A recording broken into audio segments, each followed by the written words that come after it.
Estudo Bíblico, 2 Reis 5, versos 1 a 14. Naamã.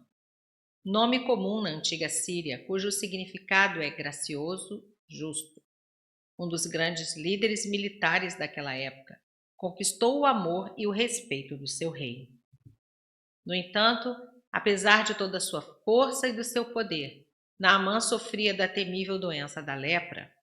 Quando seu rei, provavelmente Ben-Hadad II, capítulo 8, verso 7, 13, verso 3 e 1 Reis 21, soube do profeta hebreu chamado Eliseu que poderia ajudá-lo, deixou Naamã repleto de grandes expectativas, talvez antecipando uma grande cura nas cortes de um grande homem. No entanto, ao invés de um encontro impressionante com o profeta, Naamã recebeu instruções, através do mensageiro, para lavar-se 7 vezes no Rio Jordão. Isso irritou Naamã, e ele recusou-se determinantemente a seguir a prescrição.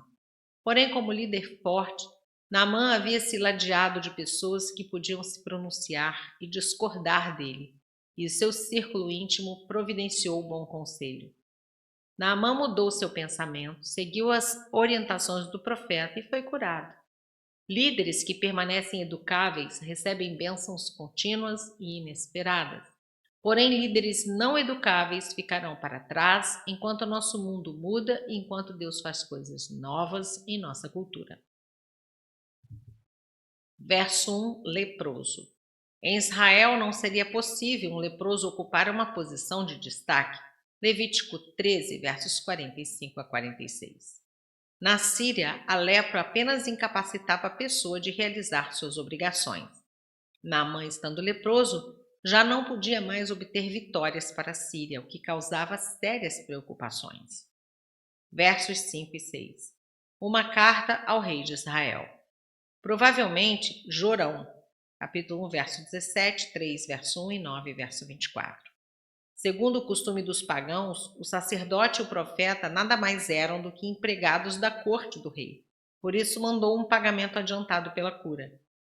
A soma total equivaleria a 340 quilos de prata e 68 quilos de ouro, uma soma digna de um rei para efetuar o pagamento a um colega seu pelos serviços de um profeta.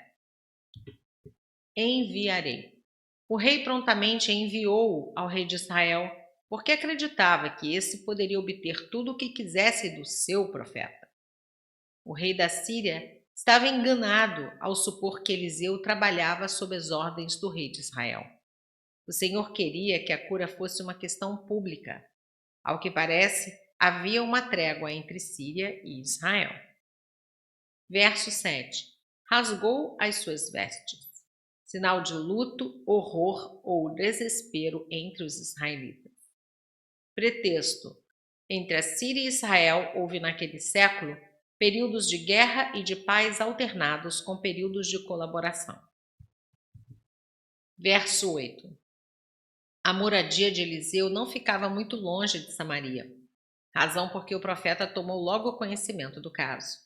Pena é que quando o rei gritou, acaso sou Deus?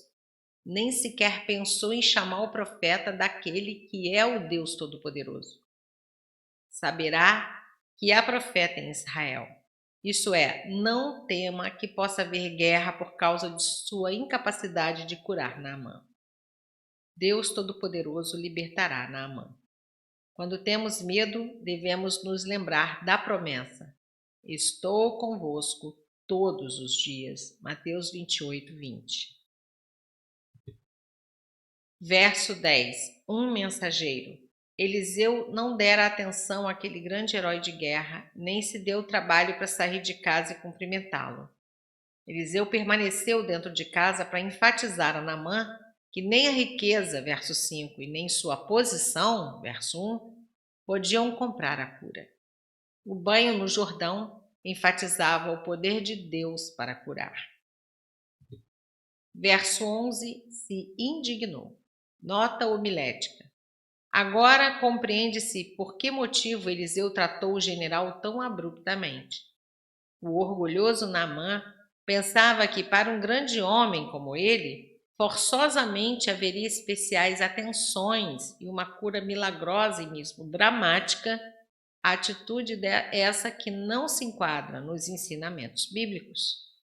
A mensagem da Bíblia é de igualdade entre homens na presença de Deus e perante Ele. Todos haverão de se apresentar com humildade, aceitando a obra de Jesus Cristo, pela qual nos concede a salvação e as bênçãos eternas. Mateus 18:3, Romanos 3:23, Atos 17, 25 e 26 e Tito 3, verso 5. Verso 13. Não a farias? Naamã tinha assessores inteligentes que, com cortesia, humildade e lógica cristalina, souberam tirar seu comandante do seu estado de indignação e conduzi-lo a um clima de compreensão que lhe possibilitaria a cura. Verso 14. E ficou limpo. A cura foi obtida através da obediência no 7º mergulho. Verso 16. Ele recusou. Para demonstrar que não era levado por motivos mercenários como os sacerdotes e profetas pagãos, Eliseu, embora tenha aceitado presentes em outras ocasiões, capítulo 4, verso 42, não os aceitou aqui, para que os sírios vissem somente a honra devida a Deus. Verso 17. Terra. Queria levar dali terra para erguer em sua pátria um altar a Deus. Tinha recebido a cura da alma juntamente com a cura do corpo. Verso 18. Nisto perdoe. Não se devia pensar que Naamã estivesse adorando o Deus Hadad. Rimon. Com o ajudante do rei da Síria, os deveres de Naamã pediam que ele acompanhasse o rei nos serviços religiosos no templo de Rimon em Damasco. Naamã pediu ao Senhor que o perdoasse por essa concessão exterior de sua verdadeira fé no Senhor e do seu compromisso com Ele. Naamã demonstrou que tinha uma consciência sensível e não queria dar a impressão de que estivesse adorando ídolos. Ele recebeu a garantia de que Deus compreendia o seu coração. Verso 19. Contudo, devemos ficar alertas à constante exposição em ambientes que nos enfraquecem, para que não sobreestimemos nosso poder de resistência. Verso 19. Vai em paz.